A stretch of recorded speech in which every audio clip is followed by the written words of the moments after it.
بسم الله الرحمن الرحيم قلب wanaagsan ilaahay khayrkeeda hayna siiyo qalbooyin badan oo aynu gaarsiiyo barwaaqo iyo bashbash iyo nabadgelyo dagaalka ka dhacaya Falastiin iyo agagaarkeeda maaha dadka badankiisu siday moodayaan halkan muuqaalkan waxa aan ka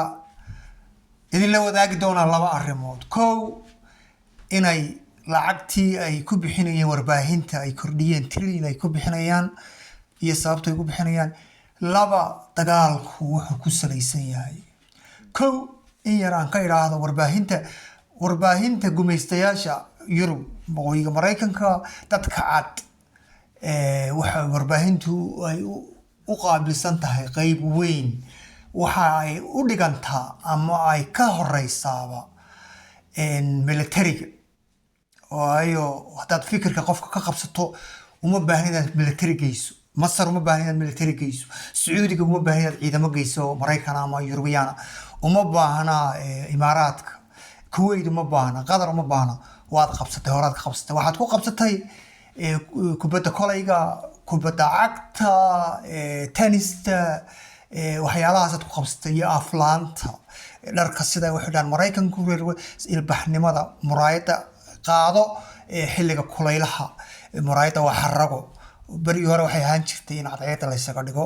xaragay noqotay shandadan Gucci-gaas u qaado shaar Versace xiro ama suud Versace xiro sheekadu waa ka maskaxda laga qabsaday suud xiro kamarada soo hor fadhiiso deedna waxa tahay maasha Allah qof wax bartay laakiin xaqiiqadu way ka dheertaa waxa ay ugu bixiyeen trillion bari hore waxay ku bixin jireen malaayiin iyo bilyano sanadkan waxay ku bixiyeen trillion waayo gumaadkii ay ka geysteen qasa ciyaalkii iyo dumarkii ay ku gumaadeen iyo raggii masaakiinta ahaa shicibka ahaa ayay doonayeen dadka inay ka baabiiyaan fikirkii inay ka baabiiyaan waana ka baabiinayaan qaar badan waayo dadka badankiisa Ilaahay Quraanka wuxuu inoogu sheegay dadka badankiisa waxa ma yaqaaniin dadka badankiisa ma fikiraan dadka badankiisa ma mahadnaqaan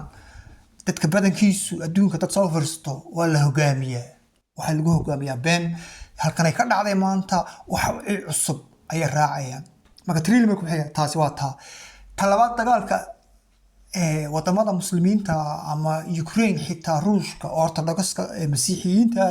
iyo Shiinaha Taiwan maaha dagaal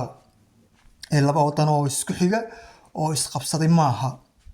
dagaalkan wuxuu soo socday 700 sano dadka cad ee Yurub asalkoodii Ilaahay ku dhaliyay waxay doonayaan adduunka inay qabsadaan 700 sano ugu dambeeyay Afrikada way gumaysteen dadkii bay ka qaateen waxay ka iibiyeen waqooyiga Mareykanka dadkii wadanka waqooyiga Mareykanka deganaa way gumaadeen dad baa Yurub ka degay Canada iyo Mareykanka u bixiyeen Australia New Zealand sidoo kale Carabta way gumaysteen intii hore may gumaysteen markii ay waxay kaga badisay ka jibiyeen ay gumaysteen maanta way socotaa cilmi way ka badisay ugu tala galeen waxay yiraahdeen Sacuudiga way ka qabsan meesha muslimiintu ay shalay toole diyaarad diintooda ka bilaabantay Ingiriisku leeyahay boqolaal sano aynu qabsanayna marka xukuumad baynu saaraynaa xukuumadda maanta joogta كان أوجي إنجليز عصاري إنجليز مركو تشابينا كونتاكي ومصر تشابينا المرايكن كان له ذاقي وفي سياقه إسقاط وحيكون أكتها إيران إيران كلها كلها همودي وودن كلية مسلمة حرة ماشيه ذاس تركيا هدو حرة باري هورا يسكو قاقين باري هورا يسكو ديلاي ودوني لكن حرمة شعبه سو مريكان يقول شقيا حبين كي مسيحنا وتتعطان دوني دونك كلين دتك كلا قبصان waxaanay u qabsanayaan wixii ka soo jeesana tusaale wanaagsan oo wadamada kale muslimiinta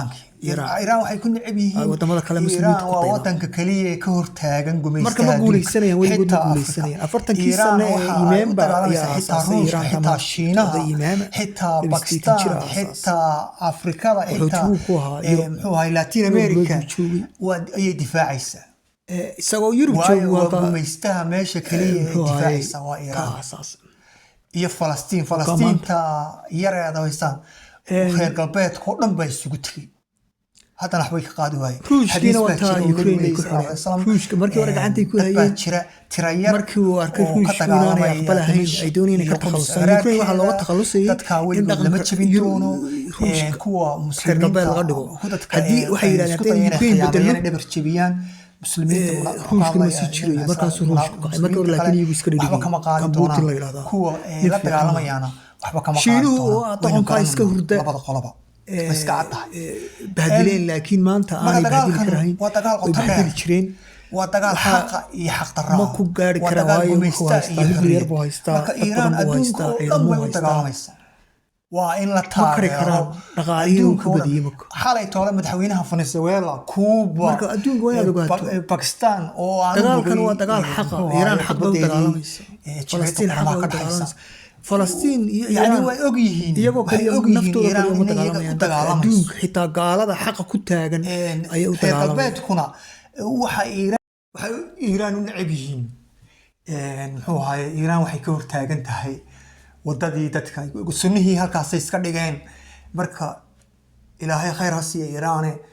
Iiraan waxa ay difaacaysaa dadka adduunka oo dhan war masiixiyiintii ba xitaa taageeray yahuudii ba xitaa taageeraysa